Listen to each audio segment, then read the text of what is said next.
Bonjour à tous, c'est Roméo Cournal et vous êtes sur enformat.com, le site qui libère les esprits et qui élève les consciences des femmes et des hommes fiers d'être riches, épanouis et heureux. Aujourd'hui, nous allons reparler de surexposition. L'exposition médiatique ou hors média en fait. Vous savez qu'En Format est le spécialiste francophone des situations de surexposition médiatique et de surexposition hors média également. On va rappeler déjà ce que c'est, la surexposition médiatique. Vous voyez bien sûr toutes les personnes qui passent à la télé. Et en fait, l'exposition, même hors média, le simple fait de monter sur scène, c'est déjà s'exposer, en fait. Figurez-vous que, bien sûr, on retrouve ces questions-là dans la vie professionnelle des artistes, des personnes du show business, des journalistes, des sportifs de haut niveau, etc., etc. Mais pas que, la preuve. J'ai beaucoup reçu ces derniers temps des personnes qui voulaient se lancer dans l'accompagnement, dans l'internet marketing et dans le coaching. Et certains ont avoué qu'ils étaient bloqués par le fait de s'exposer. Alors, bien sûr, comme d'habitude, je ne vous dirai pas comment on fait, parce que ça m'intéresse peu. Mais pourquoi on le fait et qui on devient. En matière d'exposition, alors moi il y a une approche que j'aime bien. On va se dire, mais qu'est-ce qu'on expose d'habitude? En général, on expose quoi? Vous allez comprendre les allégories. En général, on expose des œuvres d'art. On expose des photos, on expose des tableaux, enfin on expose des choses dans des musées. On expose des bâtiments, on dit qu'un bâtiment est exposé plein sud, qu'un bâtiment est exposé plein ouest, etc., etc. On expose également des corps sur la plage pour faire bronzette. Et on expose également des corps de défunts, précisément pour faire le deuil. Et ça sert d'ailleurs précisément à ça. Hein. Je referai une autre vidéo particulièrement sur la notion du deuil. Mais voilà, si on expose véritablement un corps, c'est pour une raison. Et dans le cas précis, dans le cas d'identifier finalement pour une démarche quelle qu'elle soit. Exposer, donc c'est forcément identifier. S'identifier aux yeux de l'autre. Et c'est précisément là que je fais le lien avec l'angoisse finalement de l'exposition. Alors, dans la prochaine vidéo, on va voir les personnes qui, à l'inverse, veulent à tout prix s'exposer. Vous voyez de quoi je veux parler? C'est un phénomène télé qui a à peu près 10 ans dans notre pays. Mais là, on va voir les personnes qui sont bloquées par le fait de s'exposer.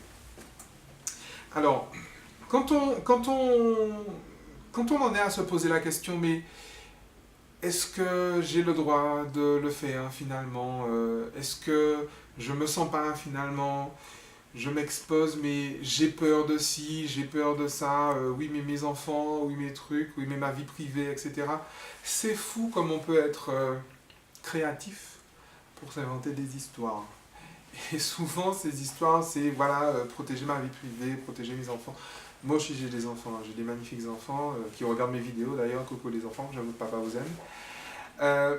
Mais quand on a pris conscience qu'on se raconte des histoires, il faut véritablement voir ce qu'on veut. Alors, on peut aborder la question de front, mais je pense qu'il est plus pertinent, plus efficient, plus cohérent, justement de ne pas l'aborder de front. Souvent, derrière la question de l'exposition, il y a la question de légitimité, il y a la question de peur de l'échec, il y a la question de peur du jugement, puisque finalement s'exposer, monter sur une scène, se mettre devant une caméra, pour beaucoup, c'est le peloton d'exécution en fait. Hein. Le public, c'est le peloton d'exécution, la caméra, c'est l'objectif de la caméra, c'est le canon du fusil, enfin voilà, c'est tout ce genre de représentation que je trouve, et que j'entends. Maintenant, l'approche que j'ai en particulier très souvent, c'est que quand les personnes se demandent s'il faut qu'elles s'autorisent à le faire, souvent je leur dis, mais est-ce qu'il n'y a pas au contraire de ça un devoir de le faire? très souvent, quand il est question d'autorisation, il vaut mieux penser mission. Parce que, je prends un exemple simple, imaginez-vous, les personnes qui s'exposent en général, elles ont quelque chose à dire, elles ont quelque chose à apporter, et cette chose peut être absolument fondamentale. Alors, on va me dire, ouais, mais le monde peut vivre sans moi. Si je ne fais pas cette vidéo, ben, c'est pas grave. Si j'écris pas ce livre, c'est pas grave. Si je n'écris pas ce texte, si je ne passe pas ce casting, bon, ben, finalement, c'est pas grave. Je veux dire, la Terre va continuer à tourner. Oui, bien sûr, évidemment. C'est juste que le monde ne sera pas le même, en fait. C'est juste ça. Imaginez-vous un enfant de 5 ans, noir, dans un pays de blancs racistes, qui se serait dit, mais ouais, mais je suis qui? Je suis un enfant blanc, noir, dans un pays de blancs racistes. Je suis qui pour monter sur scène? Je ne suis pas légitime à le faire. Pourquoi est-ce que je m'autoriserais à monter sur scène? De toute façon, personne ne voudra de moi, parce que je suis moche, je ne suis pas dans les canons, je ne suis pas dans les trucs. Enfin, imaginez-vous la scène. Et puis imaginez-vous que cet enfant, il s'appelle Michael. Et qu'il a des frères qui, comme lui, sont chanteurs.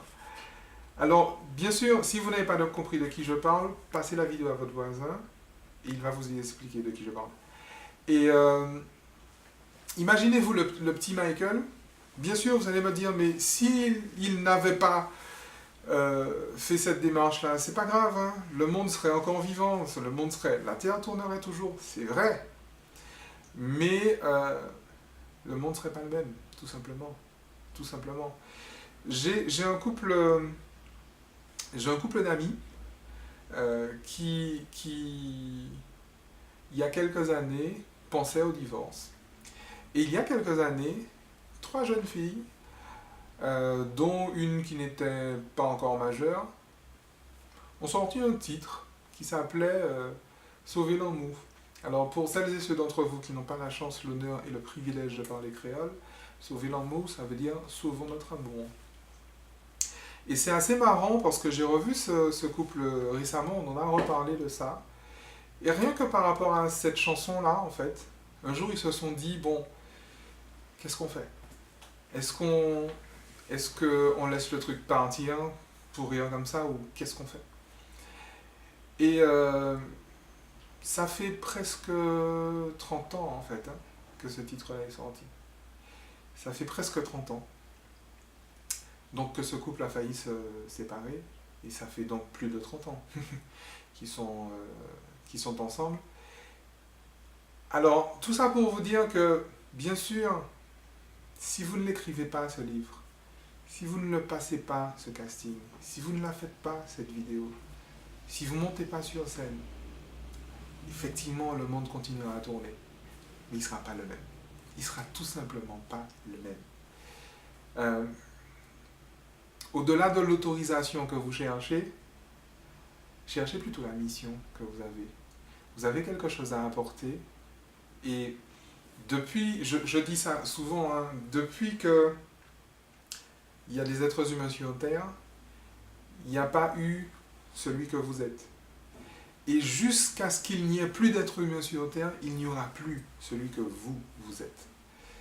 Donc, vous voyez, encore une fois, je ne vais pas vous donner tout un tas de techniques pour gérer le stress, gérer le trac, gérer la caméra, tout ça. Réfléchissez avant.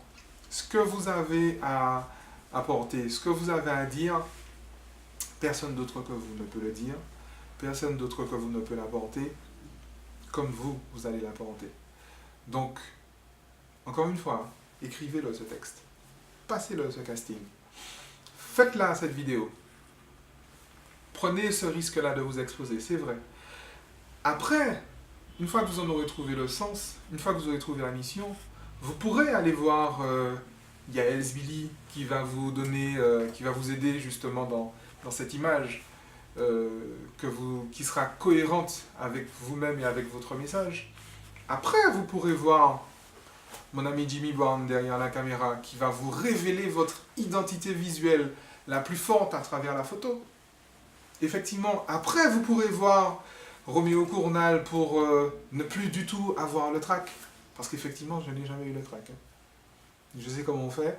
J'ai déjà fait de la scène, je fais des vidéos tous les jours, vous vous en rendez compte. J'ai jamais eu le trac. Et je sais comment on fait pour ne pas avoir le trac. Mais tout ça, c'est des techniques. Mais avant, vous avez le sens en fait à trouver. Vous avez la motivation à trouver, vous avez la détermination effectivement à trouver. Et la technique après, ça va vraiment tout seul, tout seul, tout seul, tout seul. Donc voilà, ça c'était mon message à toutes les personnes qui sont un peu bloquées par le fait de s'exposer, qui sont limite angoissées par le fait de se retrouver devant le public de personnes qu'ils ne connaissent pas, devant le peloton d'exécution, qui sont bloquées devant la caméra, devant ce que vous voulez, qui se posent des questions et qui ont du mal en fait à gérer ça. Ça c'était mon message pour eux. Et mon message pour toutes les personnes qui ont des choses absolument fondamentales à dire, c'est-à-dire pour tout le monde.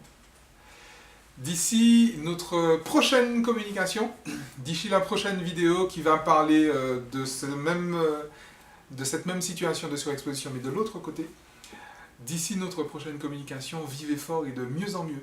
Ciao!